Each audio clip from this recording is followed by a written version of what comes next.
Hey guys, this is Stephon McMillan. And Justin, can you believe Britney Spears remade Tom's Diner, Watson? And you're listening to episode 5 of Exposure, a half-hour sit-down with some of online's newest and exciting content creators. And tonight we'll have 2 awesome guests for you, Thorne and Brandon, aka Kade. And let's start the show.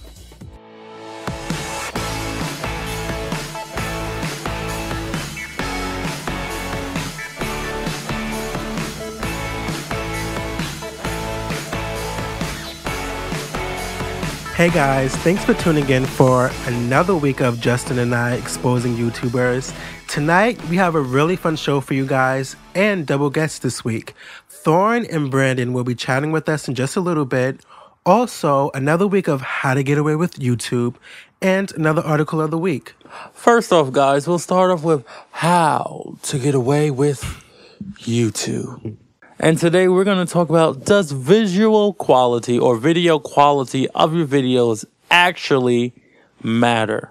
And personally, I would say not at first, because, I mean, you don't expect an independent filmmaker to be able to do The Avengers. No.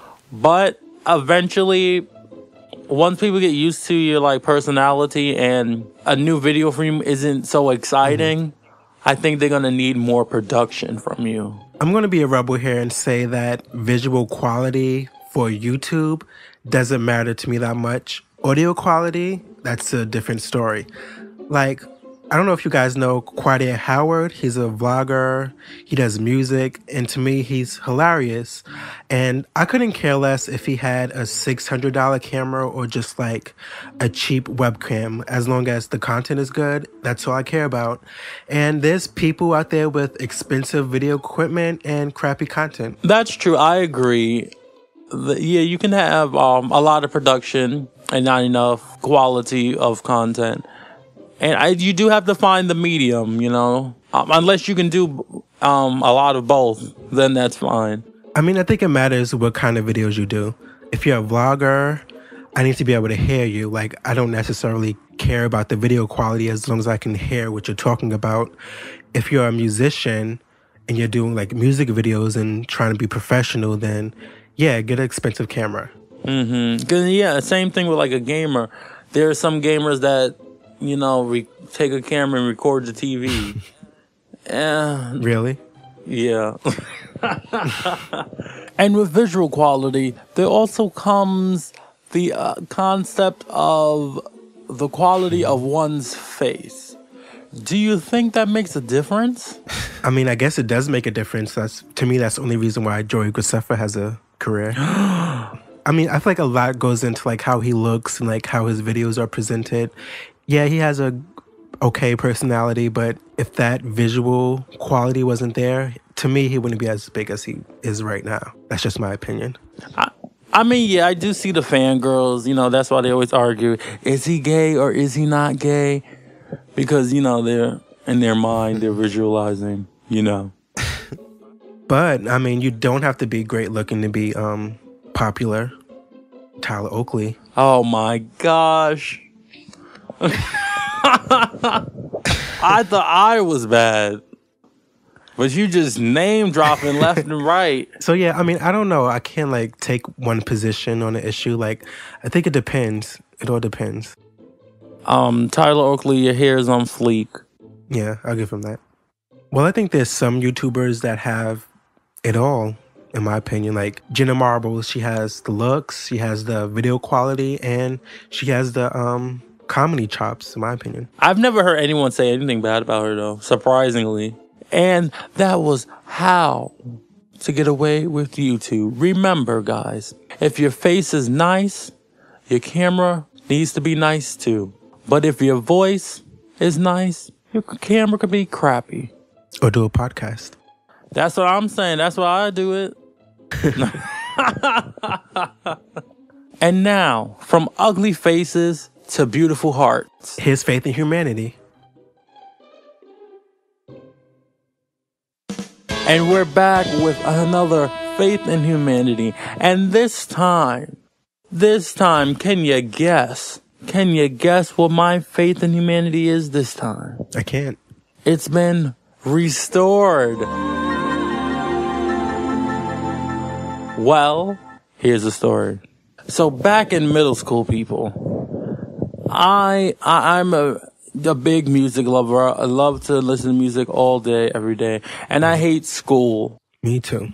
So I listened to music during school. It didn't matter what age. It didn't matter what the rules were.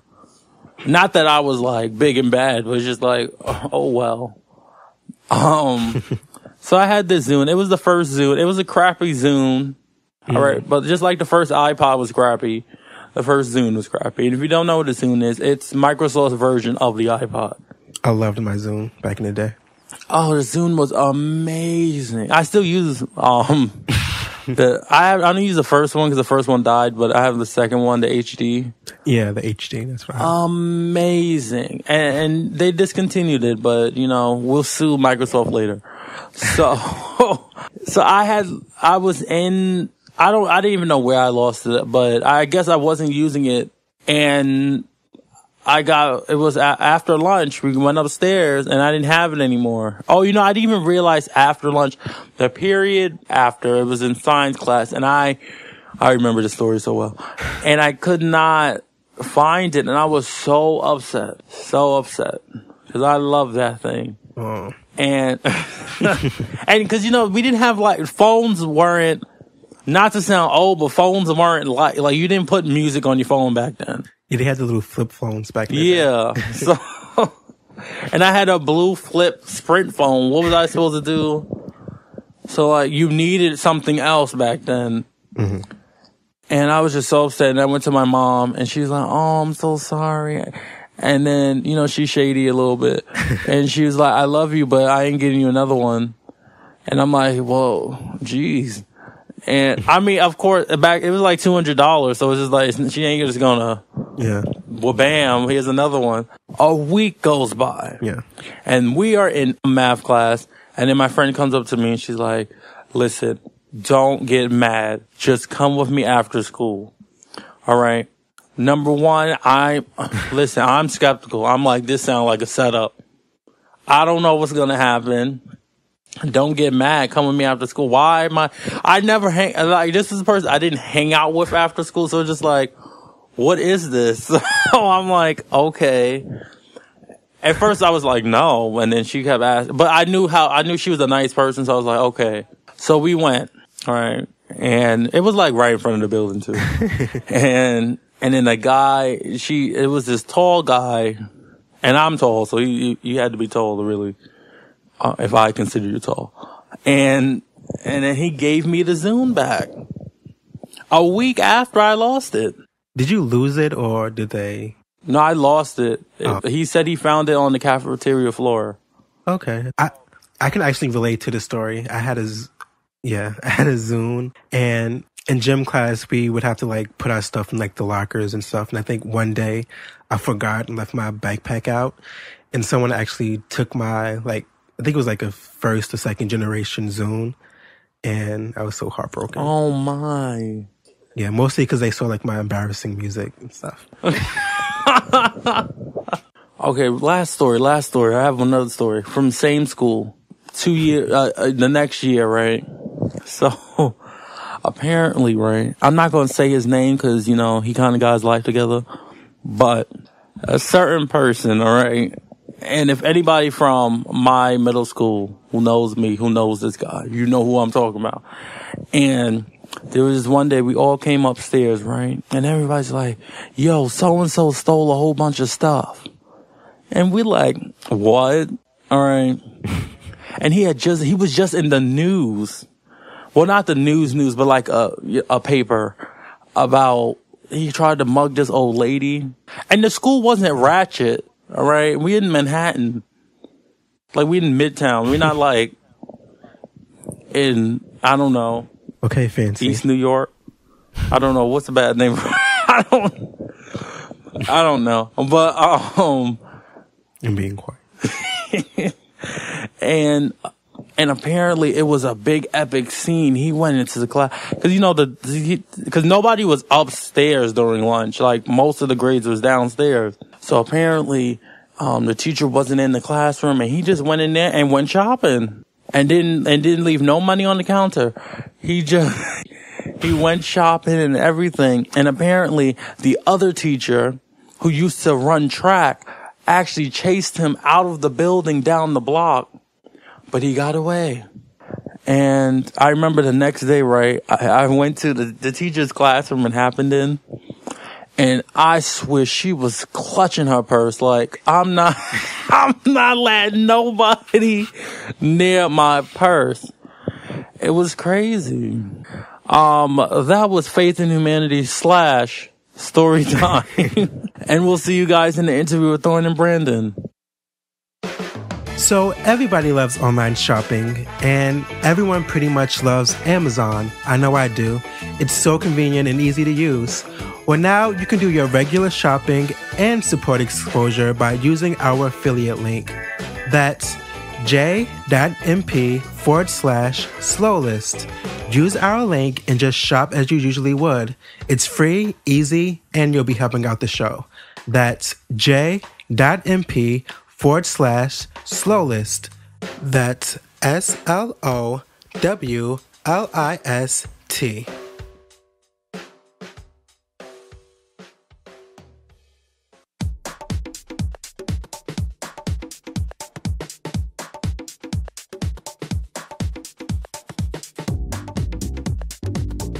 Hey guys, we're back with Thorne and Brandon, and we're gonna have a little chat with them. Yay! Thanks, guys, for coming. Oh, it's no problem. I have a very, very busy schedule as no, just kidding. I don't do anything.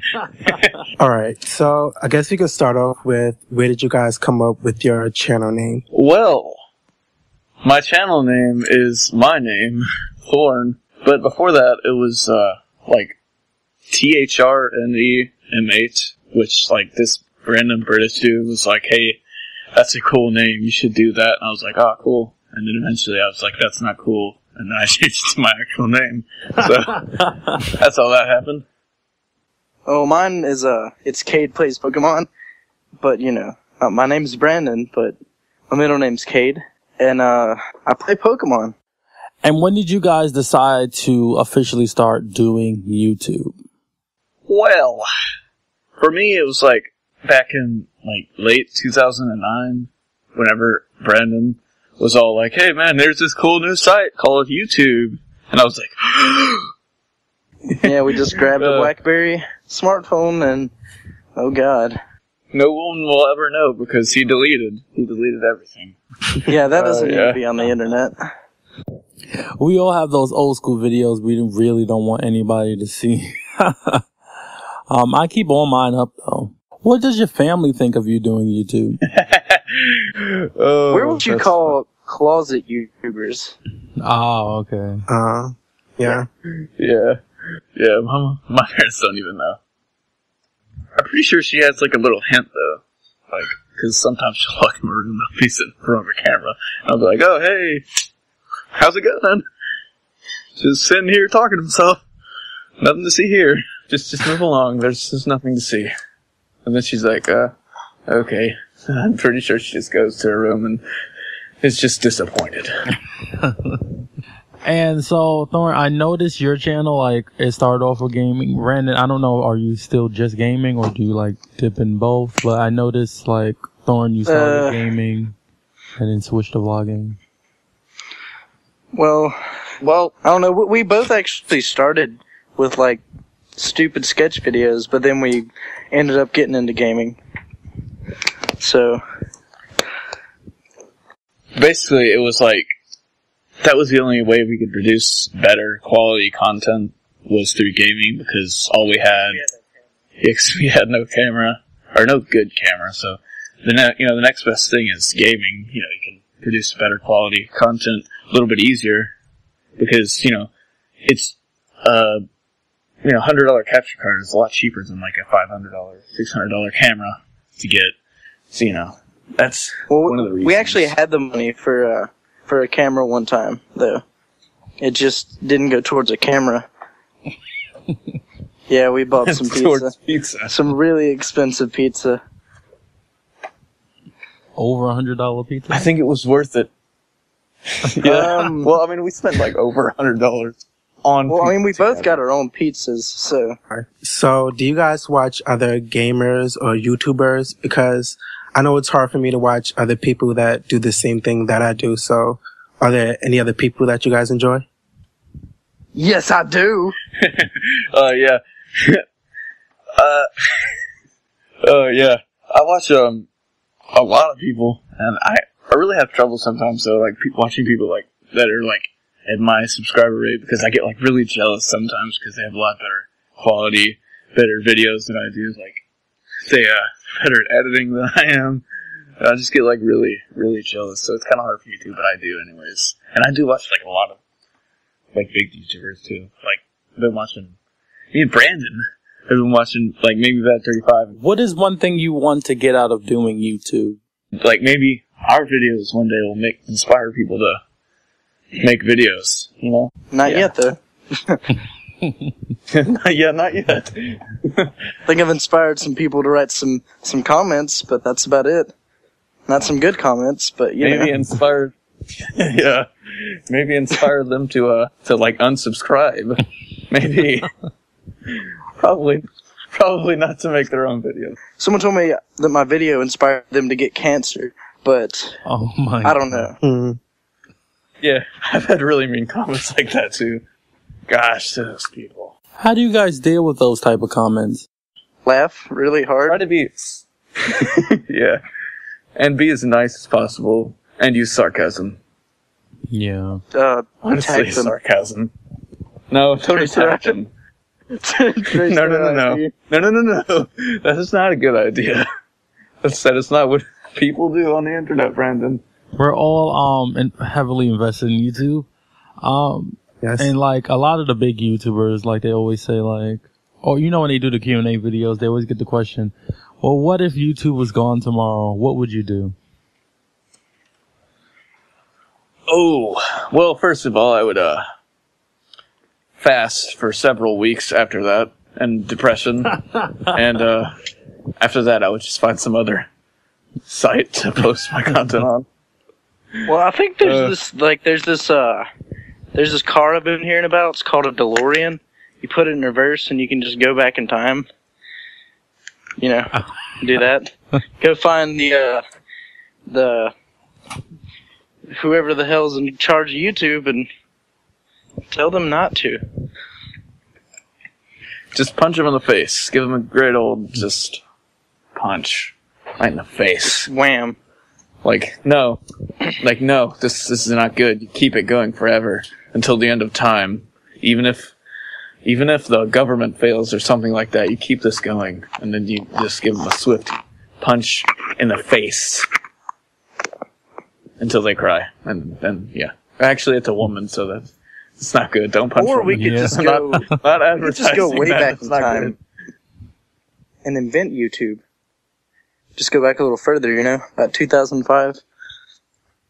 Did you guys know like who actually invented YouTube? Like the three guys who actually From PayPal? Yeah, I never knew that. And I just like the other day I just decided to like randomly look it up, and I was like, wow, these are three people. Like the first video. Have you guys ever watched the first video on YouTube? Like the guy at the zoo. Yeah. Oh, yeah. Yeah, well, the What's guy a in that zoo? video was like one of the three. Yeah, you know, Brandon, it's this place where they have this large like cages, and they throw people in there. Those It's dicks. a wonderful place. Yeah, it's a great place. You should go one time. But Nah. the guy in that video is actually one of the three creators, Javed Karim. That was his name. And everybody's like, well, why did you name yourself Jawed if you're the first person to upload a video? And, yeah, that was his name, so. I just thought that was interesting. Yeah. The more you know. He could have been the original, like, first everything, first comment, first video. Yeah, dude. He could have been like first, but that is the name of the video, and then on the comment section he could have been like first. And he would have had the first everything. I would have It's just just made great. my name first, you know? It's where it started. It's where Yeah, it that starts. That would actually be really cool. YouTube.com/first. And what do you think about people like, there's been a few people that wanted to like leave YouTube for Twitch. Like uTorque almost did it. We kind of came back, but so do you think people are going to just like, or gamers are just going to run to Twitch and just stay there? I hope so. That was mean. I mean, I'd rather him go there. I think Twitch is awesome, but I think like you can only watch the video if you're like, correct me if I'm wrong, but you can only watch the video if you're there for the live show, right? Or does it record it and save it on their channel and watch it later? If you're a partner, you can save and watch and be. Oh well, I don't know then. I guess it wouldn't be bad for them if they left YouTube, but I mean, if they left YouTube and went to Twitch, I guess it wouldn't be bad for them, because I mean, pretty much the same thing, I guess. Except you're live streaming everything at first. Hey guys, it's Stefan. Hope you're enjoying the episode so far. Justin and I are now making it easier than ever to get your exposure fix. Along with YouTube and iTunes, you guys can now check us out on TuneIn, Castroller, and Double Twist. Just search Exposure with Stefan McMillan and Justin Watson. And now, back to the show.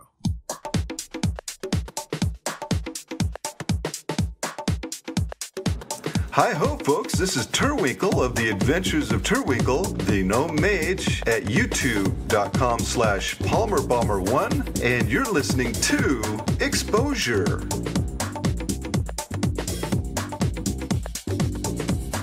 And we're back with another ridiculous Wikipedia article of the week. And this week is on the world's funniest joke.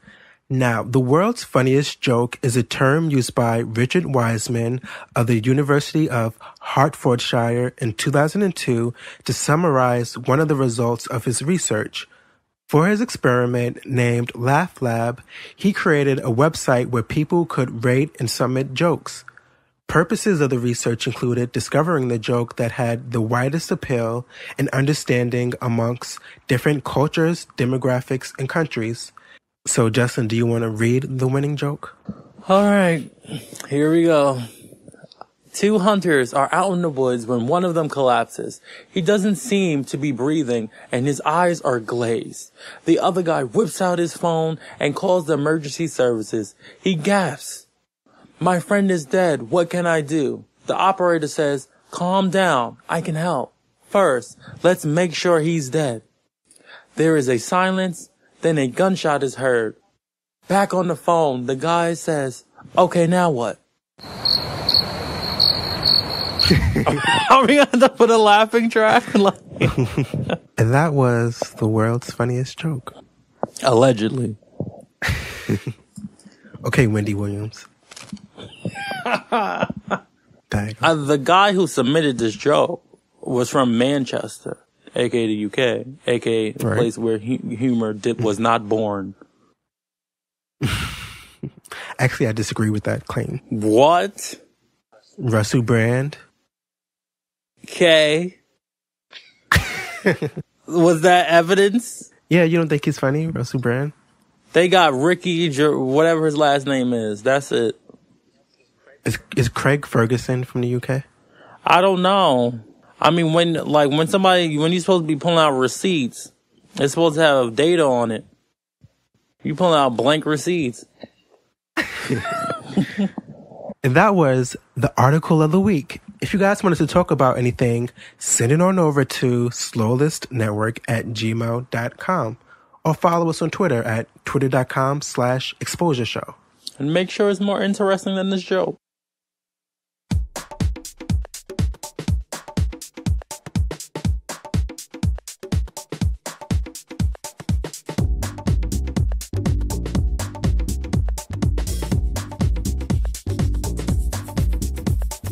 Well, we've come to the conclusion of our show, guys.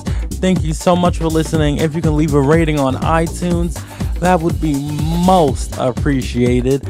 And if you want to listen or watch some more videos and get more content from Exposure, just go to youtube.com/slowlistinyourface.